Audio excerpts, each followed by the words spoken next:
A 58-year-old architect from Ohio canceled his third dating app subscription last spring. He didn't do it out of anger. He didn't do it because he hates women.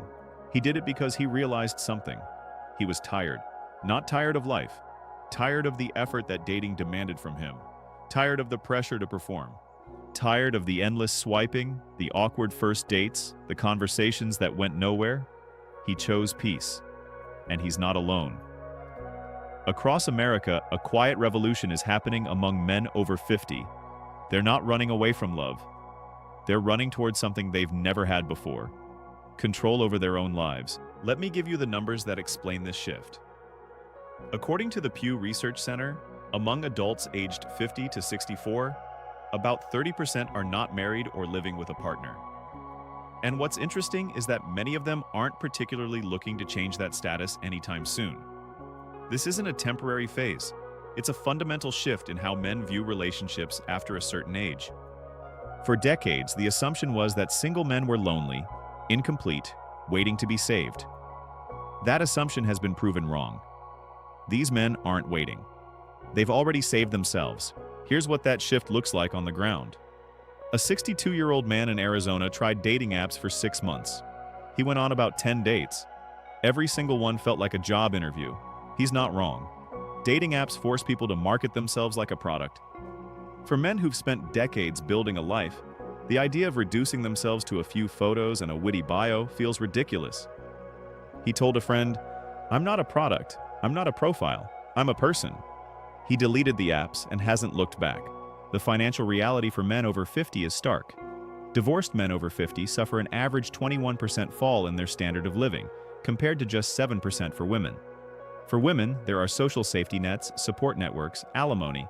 For men, there's a lot less. So when a man over 50 looks at the possibility of another relationship, he sees not just the emotional risk, but the financial risk. Another divorce could mean losing half of everything he's spent decades building.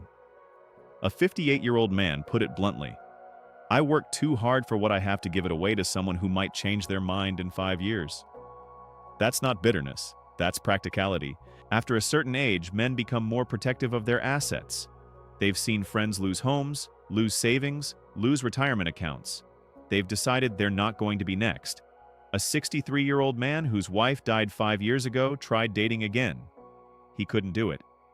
Every time he sat across from a new woman, he felt like he was cheating on his wife's memory. It didn't feel right. So he stopped.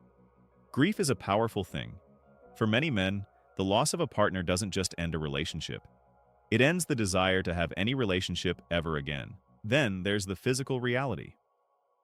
According to the Centers for Disease Control, 93% of men in their 60s are living with at least one chronic health condition. Diabetes, heart disease, arthritis. These aren't just medical conditions. They affect confidence. They affect mobility. They affect the ability to go out and meet people. One man said, "I used to be able to go out dancing all night. Now I need to sit down after 20 minutes. I don't want to be with someone who's going to judge me for that." He's not hiding. He's just realistic about his limitations. And he'd rather be alone and comfortable than with someone who makes him feel inadequate. Technology has made it worse. 70% of older men say they're exhausted by dating apps. They didn't grow up swiping left and right. They grew up talking to people face to face. The whole process of creating a profile, choosing photos, writing a bio, sending messages, it all feels like a second job. And unlike a real job, there's no paycheck at the end. Just more rejection. For a man who's spent decades building a career, a family, a life, being reduced to a few photos and a witty bio feels like a slap in the face. But the biggest reason might be the simplest one. They've been through enough. They've loved, they've lost, they've been betrayed, they've been divorced, they've buried spouses, and they've realized that the cost of opening up again is sometimes just too high. A 63-year-old man said, "I loved my wife for 30 years. She died 5 years ago. I tried dating after that. I really did. But every time I sat across from a new woman, I felt like I was cheating on my wife's memory. It didn't feel right. So I stopped." He's not alone. Many men find that grief doesn't just take away a person. It takes away the desire to start over. Some men over 50 aren't running from romance. They're running towards something else. hobbies they never had time for, friendships they neglected, careers they want to pursue, health they want to prioritize. They're choosing to invest in themselves instead of in someone else. A 59-year-old man took up painting, a 62-year-old started hiking, a 64-year-old joined a band. These aren't distractions from loneliness. These are fulfillments in their own right. They're building lives that don't require a partner to feel complete. The cultural narrative around single men has shifted. For decades, single men were pitied. They were seen as sad, lonely, incomplete. That narrative has collapsed. Men have watched their fathers, their uncles, their older brothers sacrifice their hobbies, their friends, their peace, chasing a version of happiness that never came. They've watched men give everything and end up empty. And they've said, "I'm not doing that." A 61-year-old man said, "My dad worked 50 years at a job he hated to support a family that barely talked to him. When he retired, my mom divorced him within a year. He died alone in a small apartment 3 years later. I loved my dad, but I'm not going to live his life. I'm going to live mine." This is the quiet truth that nobody is talking about. Men have seen the data. They've seen the divorce rates. They've seen their friends lose their homes, their savings, their kids. They've seen the happiness studies, and they've made a different choice. A 2025 study from the University of Chicago found that single men now report higher life satisfaction than single women. That was the first year that had ever happened. For decades, single women reported being happier than single men. That gap has not only closed, it's reversed.